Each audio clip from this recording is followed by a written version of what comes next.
Hello everyone, Alex RC Free here, coming at you with another video. Showing you, came out of my team associated rival monster truck 1/8 scale. This is a Savox sa1230sg steel gear, 500 ounces of torque at 6 volts steering servo. So, I love these servos. They're made by Savox. I love them. Savox makes one of the best servos out there. I don't care what anyone says on that. That's my opinion. So anyway, what I did is basically take this off. I route the wire through here, through the bottom here, and you need to grind this right here. This case right here on the edge, you just need to grind it a little bit, and bam, it pops in like a glove. I already centered this. I just did that. Sorry, I did that off camera. Let's see if I can get you up close. So basically, you grind this case right in here, right on the edge here. I don't know how well you can see that. Well, the lamp's probably in the way there. But you grind it right there. And I got rubber cushion protectors on this side of the servo. And I do not have it on this side of the servo, because there's no room. So this side of the servo has cushion protectors, this side does not. Just so you know. And it fits in there perfect. It steers the vehicle perfectly, no problems at all. So basically, what I'm going to do is I'm going to stick the screws in here to tighten it down. The servo mount down. Get this thing off. This is going to be just a short, sweet video.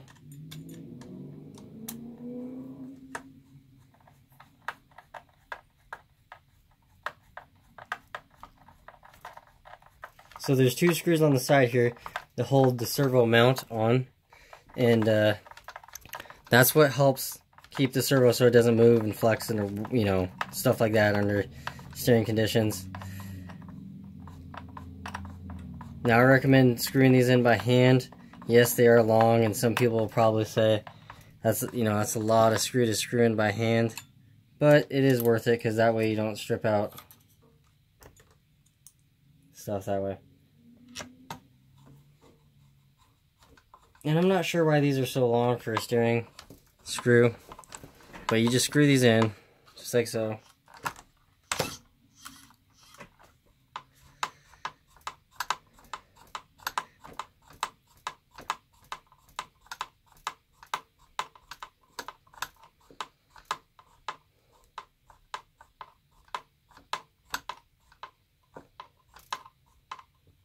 If you ever had a bad accident though, and got hit right here, right at this angle, you could possibly risk damaging your servo.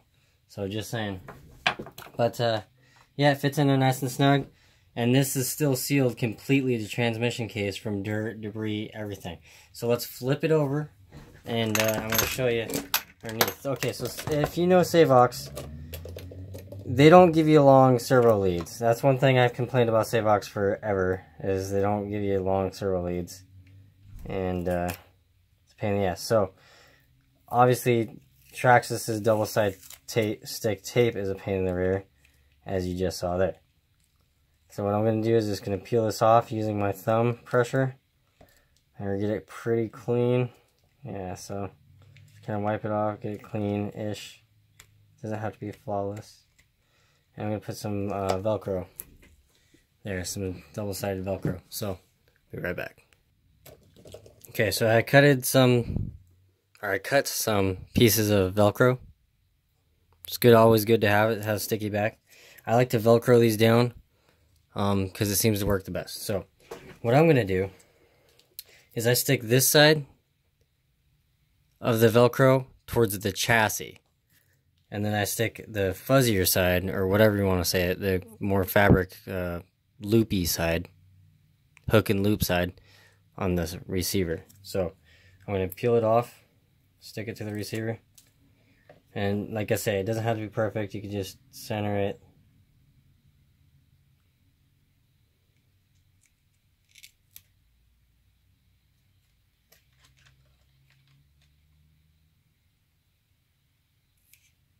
It's not perfect, I'll leave on there, but it wasn't cut perfect either. Take this, stick this to the receiver, make sure it's stuck in there nice and deep and good in the little hook loop things. Peel this off. Bam. Now, this is how I like to do receivers, because that way if you ever wanted to change, you could. And you just rock, and you get it to as close as you can to one side, is what I'm going to do. And kind of don't like how I took it out of my rival, but at the same time, you know, I don't drive my rival very much. Okay, so basically, it goes into channel 1. The steering servos always go into channel 1. Just make sure you do that. Channel 1 for steering servos. Channel 2 for the speed control or throttle if you're in a nitro. If you're working with a nitro. So basically, you do that. Just take this, stick this thing like so. You find your gasket, make sure you stick your gasket on. You do definitely not want to lose your gasket. That's for sure. It would be a problem. And you just take this and stick it on. Make sure you do not cut your receiver wire or damage it in any sort of way. Make sure that's there. Make sure make sure these are in the groove. The antenna wire here is in the groove. The steering servo wire is in the groove, and this is in the groove. So take this, stick it down like that. That'll kind of lock it down. Push it down like that. Take this. This rubber grommet goes up to the right front corner. Take it and stick it down just like that. Bam. Now, these are 2mm screws. The 2 socket head style screws. These are socket head style screws right here. What I mean by socket head style, these, see the heads? They're kind of like a socket.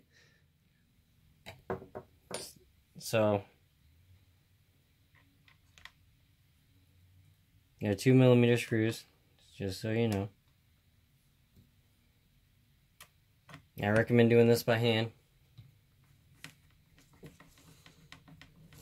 See if I can get you a better view here.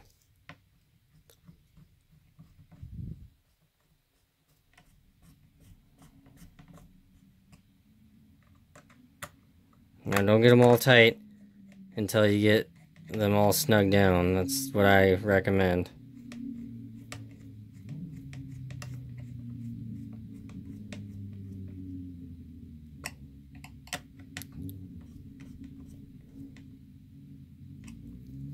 You don't want this, you want a little bit of slack here. You don't want it super tight, because if it's super tight, it could be pulling on the servo. You don't want that. You want a little bit of slack. Nothing's wrong with that. You won't see it anyway.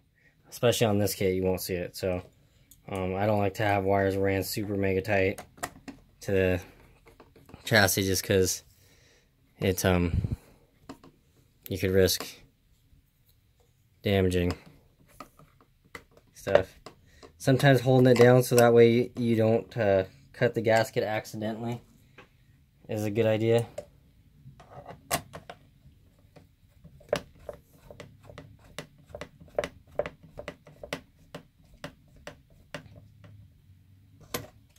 Okay, just get them tight, don't overdo it. There's no reason to over tighten them. Then you got your toe links here to stick on. Now remember, there's a wider side, and then there's a normal, non-as wide side. So, just so you can see them both in view. The wider side goes to the steering knuckles. Let's see if you can see that a little better. So it goes to these steering knuckles right here. I'm going to take them off.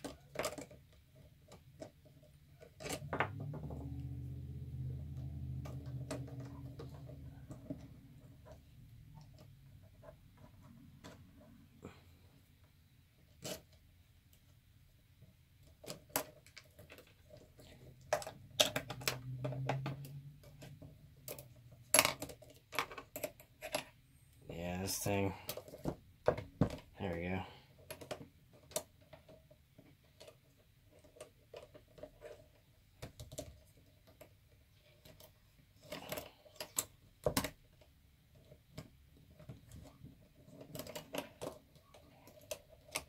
There we go. Okay, so after you get everything straightened out there, you want to steer your wheels you don't want to flip it over. Let me get this other link on, and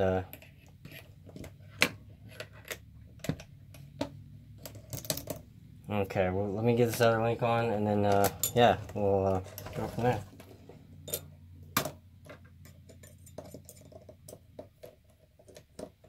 And we'll complete the steering. Remember, fat end.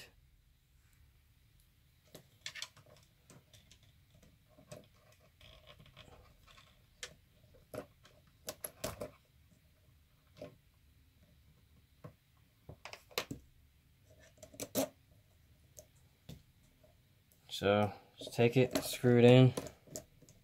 2mm Allen, button head style. Oops.